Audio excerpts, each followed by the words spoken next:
First at 5. From the University of Florida's College of Journalism and Communications, you're watching WUFT News. Tonight, North Central Florida will see some of the coldest temperatures of the season. You can see much of the area is under a freeze warning for this evening. The UF weather team says temps in our area will hit below freezing for several hours heading into tomorrow morning.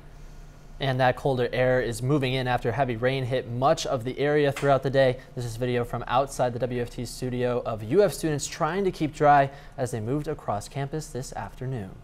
Leaders are asking neighbors to protect their pipes, plants, and pets from the bitter cold. This is First at 5. I'm Bailey Korinek. And I'm Chris Will. Thanks for joining us. We've got live team coverage of the colder weather and how you can prepare. But we begin with UF forecaster Daniella Rudolph. Daniella, some areas could see temperatures drop into the 20s tonight. That's right, Chris. We do have a few winter alerts in effect for this evening into tomorrow morning thanks to those cold temperatures. Taking a look at this hard freeze warning, as Bailey said, we have 4 P's to worry about: people, plants, pets, and pipes. They're all in danger this evening. Bring those pets and plants in this evening. Now here in Gainesville, if you're staying with me, we do have a freeze warning, not as bad as a hard freeze warning, but it is still something to take into account. People, plants, and pets are at risk. So again, bring them indoors for this evening. Now take a look at those temperatures. We're going to be waking up to tomorrow morning 31 here in Gainesville and drop to 26 in Cross City, 25 in Perry. So it is going to be a really cold morning. Heading out the door tomorrow morning on that morning commute or taking the kids to school. Take a look at that live campus cam. Right now those temperatures are dropping to 59 degrees. We do have some overcast skies.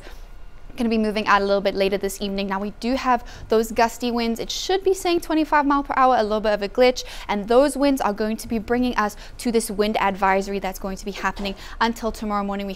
This is going to be making us feel a lot colder than those temperatures are showing us. I'll have more on that in full weather. If you're staying with me here in Gainesville this evening, temperatures are going to be dropping to around 37 degrees and it's going to be heading toward that freezing mark. Now we do have so many amazing resources to keep you and your family safe here in Alachua County. Don't be scared, be prepared. Chris and Bailey, tell me more.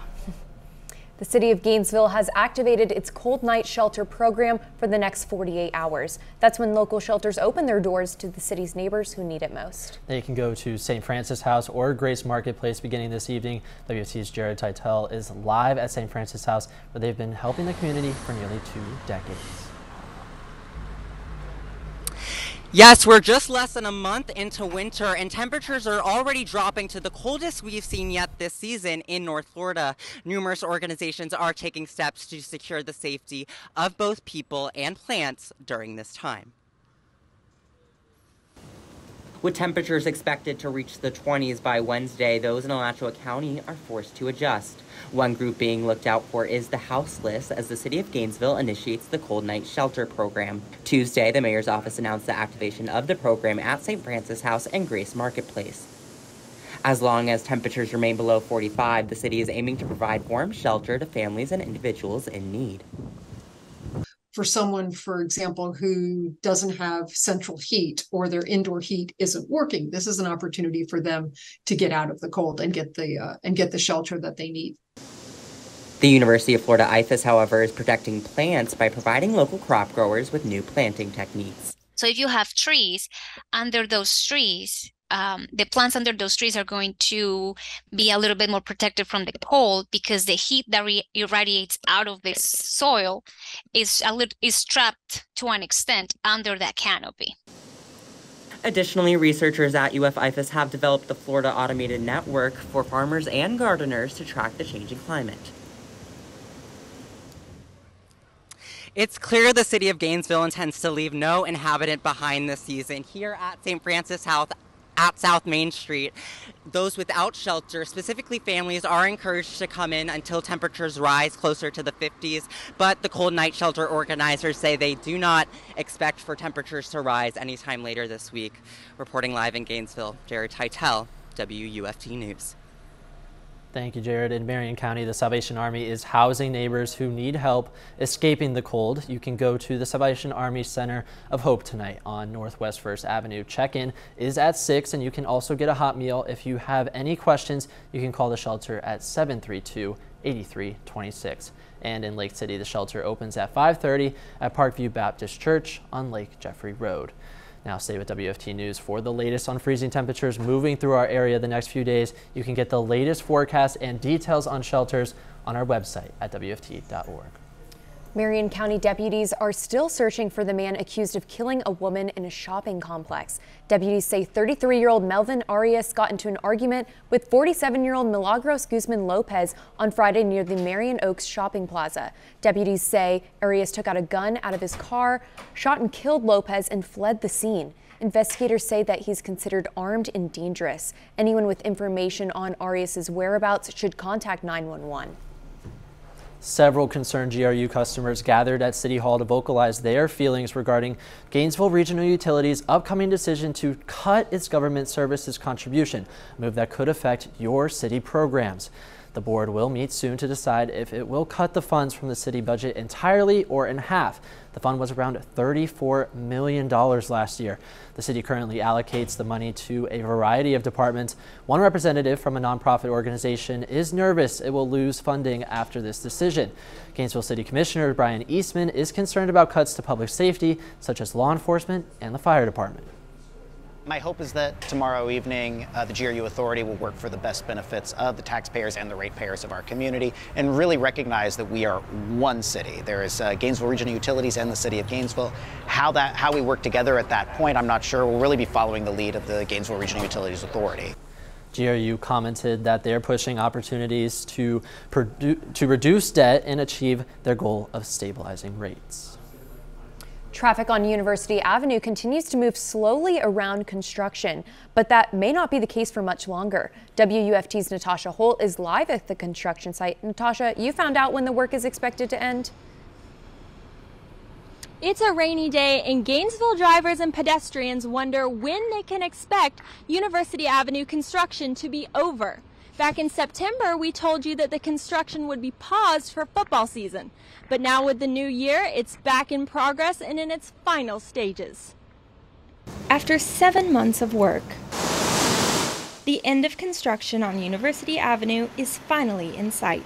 The project began last June. It cost taxpayers $2.6 million. The extended construction causes aggravation for Target Copy. According to employee Jennifer Ford, traffic diversions in front of the store make it difficult for potential clients. I know that people have just gotten frustrated and just went on to a different place because they couldn't get in.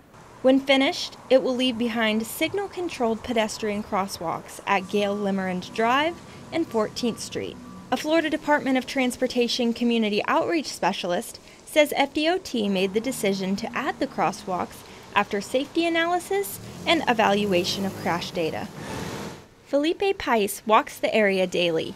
He's glad the new safety measures will be put in place. Here it's really annoying too because it's like there's all this commotion now. But last time they did construction, it was actually really helpful when they added this light here. So I'm assuming that it's going to turn out well. The project is in its final phases and construction is set to finish by the end of March. The project was initially slated to begin in November of 2022, but because of supply chain shortages, it was forced to be delayed until the following summer. Reporting live in Gainesville, Natasha Holt, WUFT News. Alachua County Public Schools is changing its bus routes starting today. Due to a shortage of bus drivers, the district is removing its courtesy bus routes, which are provided to students who live within 2 miles of their zone schools. Parents will have the opportunity to request transportation if their child's walk to school meets hazardous walking conditions. Routes for magnet schools are also changing today. Revised hub spots are in effect to make transportation for over 1,500 magnet students across the county more effective. For more information on the routes, visit the Alachua County Public Schools website. And tech visionaries showed off the latest innovations coming to your home soon at the Consumer Electronics Show in Vegas. We've got a look at new ways you'll be able to get around when First at 5 returns.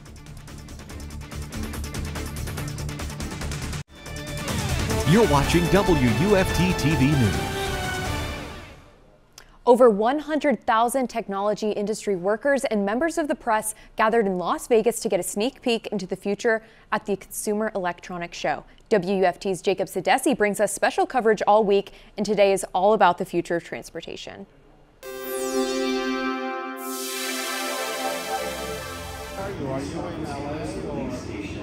As technology moves us forward, it'll get better at helping us, well, move forward, literally. Even though it's not an auto show, car manufacturers and even tech companies dazzled with concept vehicles, especially Hyundai. Reps for the company showed a concept car for one called Dice. It has transparent screens all over, and you can use it as a space to take conference calls or even meditate. And you can say goodbye to parallel parking if the company's new Mobis tech goes mainstream. I'm using this. Even Sony has a car. It's a collaboration with Honda that uses tech from the PlayStation games to put immersive graphics on the dash. But of course, the cars aren't just staying on the ground here at CES. This car from XPeng Aerot is actually a flying car, and they're getting ready to put out a modular version of a vehicle with similar tech next year in China. Reporting in Las Vegas, Jacob Sedesse, WUFT News. Our week-long coverage continues tomorrow with a look at the health and food tech. And the race for the White House now turns to New Hampshire. Former President Donald Trump secured his status as the front-running GOP candidate after an overwhelming win in the Iowa caucus. The former president won every single county in the state, except for one where he lost by just a single vote to former Ambassador Nikki Haley. Florida Governor Ron DeSantis finished second in the Hawkeye state. DeSantis quickly got back on the campaign trail as he made the rounds in South Carolina today. He says his campaign punched its ticket out of Iowa and says it's a step in the right direction. Yes, we obviously came in second, but amongst the broader Republican electorate, I was viewed very favorably. I mean, like what we did in Iowa, we did make an impression with a lot of those folks. I had people come up to me saying, I love you, man. I'm going to do Trump this time and do you next time. Now, that's not what I wanted to hear, but being there, we did make an impression. DeSantis is expected to be up in New Hampshire later today for a meet and greet before a CNN town hall. The New Hampshire primary will take place on Tuesday next week. Tonight, commissioners in Cedar Key will discuss what to do about the city's vacant mayor position. In a Facebook post late last week, former Mayor Heath Davis thanked neighbors of Cedar Key and said serving as their mayor was an honor. We are working to learn who is the acting mayor while commissioners decide on the next step of action. And in Bronson, members of the town council will select a new fire chief at tonight's meeting. The position has been open since October, and council members have narrowed in on their top two candidates. The meeting will be held at the Dogan S. Cobb Municipal Building at 6 p.m. Have this high pressure system making its way across the country that's been bringing that cold air a little bit later on in the week, that same air that's been producing snow across the Midwest, setting us up for a second round of winter weather here in Gainesville. What does that mean for us? I'll time it out for you on the other side of the break. You're watching WUFT-TV News. Looking at that 24-hour temperature change, down 8 degrees in Gainesville, but look at that big drop, down 22 degrees in just 24 hours in Tallahassee. Those temperatures are steadily decreasing and are going to continue to decrease, leading us to these winter alerts. Now we have a hard freeze warning here in Tallahassee all the way down to Cross City. Now this is the 4 Ps: people, plants, pets, and pipes. Please watch out for those things as they can be damaged this evening. Similarly here in Gainesville, not as severe as Tallahassee, but still something to definitely keep in mind for people, pets, and plants. Make sure you bring them indoors and stay safe this evening. If you need access to those cold night shelters, they definitely are open there for you and your family. Don't be scared, be prepared. Now we also have this winter alert of the wind chill advisory. I'll talk more about this in just a second, but it is going to be in effect until around that 9 a.m. hour tomorrow morning. Look at that hour by hour for the rest of the evening. Look at that steady drop all the way down to around 35 degrees around that 3 a.m. hour. So it is going to be around feeling freezing, and it is going to be a very, very cold evening. Now this is what we're waking up to tomorrow morning. 31 here in Gainesville. Look at that 25 in Perry. It's going to be a chilly one. Headed out the door tomorrow morning. Please make sure your kids are bundled up and you have some winter weather gear on the way out. Now here is that wind chill that I wanted to speak about. Now, living in Florida, we don't really see this all too often because it's always about the heat. But in summer, we always talk about, when you watch the weather, about the heat index. So that means that those temperatures are going to feel much hotter. But because this is the first time that we're seeing those freezing temperatures of 30 in about a year here in Gainesville, this is something very, very important. So just take a moment to look at your town's wind chill, because this is how it's going to feel. So those temperatures that you're seeing on your phone is not going to be a true reflection of how it feels on your skin. So it's going to be feeling much, much colder. And heading to that hour when we're going to be heading out the door for around work and taking the kids to school, it's not really going to be doing anything to change the feeling. Around 25 degrees headed out the door. So it is going to be a really, really chilly day. But if you're staying with me here in Gainesville, take a look at the rest of your day. Honestly, temperatures are really not getting that hot. 51, but that's still really cold for us here in the Sunshine State. Though those skies are going to be clearing as that cold front makes its way out and leaving those storms that we saw today in the past. Now looking at that future track for tomorrow evening, we can see this high pressure system, which is going to keep the sunshine up, because high means high in the sky. We'll be seeing the sun, but it is going to be bringing that really, really cold wind and temperatures that the Midwest has been seeing. However, going a little bit later on in the week, we have this, which is going to be making its way toward us, and it's going to be bringing even chillier weather. So a little bit later on in the week, we are going to be seeing that cold weather. Now, in terms of mugginess, because it is cold, it's not really going to be anything bothering us, but looking at the week ahead, it's going to be chilly, getting a little bit hotter, but I'll have it in the 7-day outlook where we're going to be seeing that big drop. The Gators men's basketball team tipped off earlier than expected. I'll have more on that for you after the break.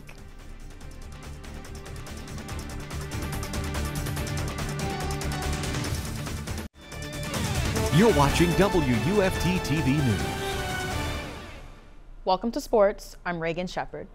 UF Athletics are mourning the loss of one of their own today, former Gator linebacker Ronald Powell. His former New Orleans Saints teammate announced the death Monday. Powell played for the Gators until he was drafted in 2014. He was 32 years old. Now, due to 8 inches of snowfall, the Gators men's basketball team had a change of schedule.